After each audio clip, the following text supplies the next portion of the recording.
Yo, what is up YouTube? Lee the Captain here. And the native cryptocurrency of KADENA called KDA is finally waking up because ever since I started talking about KDA, the price has done around a 3x. And I must say, I did a pretty good call on that. You know, when I was talking about KDA, a lot of people, they were saying, oh wow, it's done. It's a meme coin. All this type of nonsense. But where are these critics, or should I say ding-dongs right now?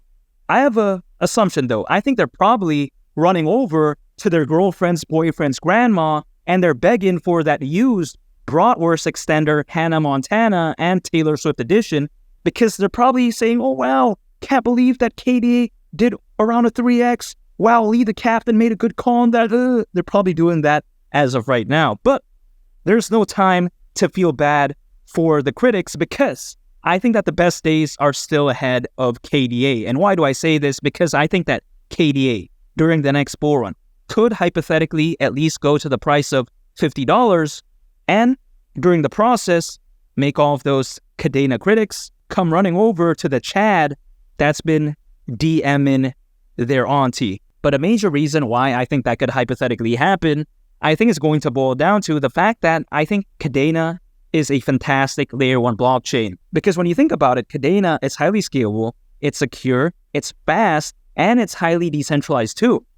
As a layer 1 blockchain, I think that's a complete package. Also, when it comes to KADENA, I think oftentimes people ignore the fact that they have fantastic leadership. And the reason why I think this matters a lot is because if we take a look at, for example, in the world of animals, we take a look at ants. We take a look at an ant colony.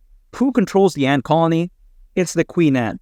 Everything starts from the leader. As the old saying goes, the fish rots from the head down. I think leadership is extremely important. And KADENA, they have this covered because when we take a look at KADENA's founders, it's two individuals by the name of Will Martino and Stuart Popejoy.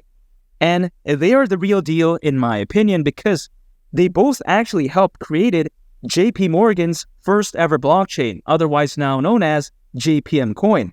So clearly, they know what they're doing, they have an amazing track record, and their resume is A+ in my opinion. However, here is something even more insane because when we take a look at their advisory team, there is a guy by the name of Dr. Stuart Haber. And when I say this name, some people who are informed, they may think, wow, I can't believe he's even part of the team. However, for the people who may not know who he is, he happens to be the co-inventor of blockchain. And that's not a joke, by the way. In addition, he was the most cited author in Satoshi Nakamoto's Bitcoin white paper. I mean, just let that sink in, right? This guy is the real deal. And the fact that he's even involved with KADENA in the first place, I think that truly showcases the conviction and belief that he has for KADENA. Because when Dr. Stuart Haber believes in a project, so do I. He's the real deal. He has an amazing track record. He is a pioneer in the space overall. And when he believes in KADENA, I believe in it too. He's not going to believe in some random nonsense, caca, trash project. He's not going to do that. He's only going to believe in the best of the best. KADENA, it's like that A1 sauce, if you know what I mean.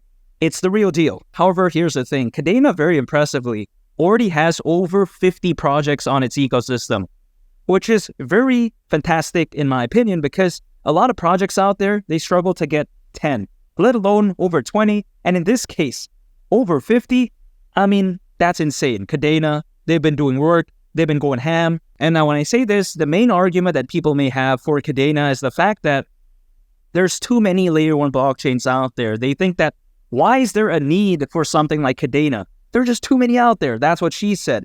And the reason why I disagree with this concept and theory is because I think there isn't too many out there. Because when we take a look at it, the global blockchain technology market by 2030 is expected to be worth over $1.4 trillion. A very insane amount. And when I think a market size is expected to be that massive, that's what she said, by 2030, I think there's going to be room for everyone to eat. And what do I mean by this? You know, for instance, right? We take a look at cars. There are so many car brands out there. You take a look at Volvo, BMW, Mercedes, Rivian, Tesla, Ford. I mean, the list goes on and on and on. But why are a lot of car brands out there, in some cases, able to generate billions upon billions of dollars in revenue, able to hire tens of thousands of employees. Why are they able to be successful despite having so much competition? And the reason for that is because the car market, it's insanely massive. A car brand, it doesn't need 90% market share, for instance, to be successful. Just a couple percent will do just fine. 90% would be awesome, but it's not necessary to achieve success, in my opinion. Much like in the world of blockchain technology. KADENA, it doesn't need 90% market share to be successful. Just a couple percent will do just fine. Despite having other alternatives like Solana, the Near protocol, you take a look at Avalanche and many others, despite all that, I think KADENA will still have its own space. Much like car brands, each blockchain, in my opinion, is going to have its own fans, its own targeted audience, and its own unique selling point. I think that the future of KADENA could look so bright. And now, I want to talk about a major catalyst which I believe could very well allow KDA, the native cryptocurrency of KADENA, to hypothetically attain the price of $50 during the next bull run. And that is the fact that I do think that the next bull run could really look absolutely legendary, even better than 2021. I really do believe that, because when you take a look at 2021, yeah, the bull run that year was crazy. Altcoins, they went ham. But at that time, there was actually only around 300 million people owning cryptos. Somewhat impressive, right? But right now, there's actually over 120 million new crypto owners when compared to that time. I mean, when you take a look at that, right? When there's this many people owning cryptos, just imagine what the next bull run will look like. I mean, all of the FOMO, buying pressure, buying volume, and as well as the altcoin season that we saw back in 2021, I think could very well be amplified in such a fantastic way. I mean, the next bull run could look so ridiculous in my opinion. So I think what we're seeing with KDA right now, that's just a small taste. That's like getting a froyo sample at Yogurtland. Just a small taste of what the actual cup is going to be like, if you know what I mean, much like KADENA. With that being said, what am I continuing to do, and what have I been doing for the past nearly a year at this point? I have been dollar cost averaging into KDA. A lot of people thought I was crazy for dollar cost averaging into KDA. They thought, dude, are you insane? Why are you believing in KDA? Oh, wow, KADENA's a dinosaur. Oh, KDA is a meme coin. But again, all of these critics, they're all running over to the Bratwurst extender store because they're just begging for that Bratwurst extender while KDA is doing moves as of right now. And what do I mean by dollar cost averaging? I'm putting a set amount on a set schedule on a consistent basis. So anytime I earn any sort of income, I just set aside some for KDA. It doesn't matter what happens to the price. It's pumping, it's dumping. I just keep putting it, and I'm just slowly but surely accumulating more and more.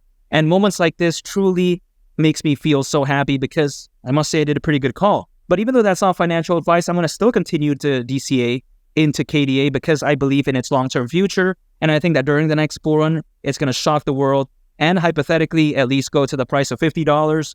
And during the process, you already know, make all those critics come running over to their girlfriend's, boyfriend's grandma and start begging for that used Bratwurst extender Taylor Swift edition. And now, of course, since it's Taylor Swift edition, it's probably made out of plastic. It's not even made out of stainless steel. What is that all about? And if you want to check out a very interesting video, make sure to go ahead and click on this thumbnail right here. It's a very fantastic video, and I think you all would really love it. It's been Lee the Captain, and I'll catch you all on the next one. I'm out. Peace. Bye.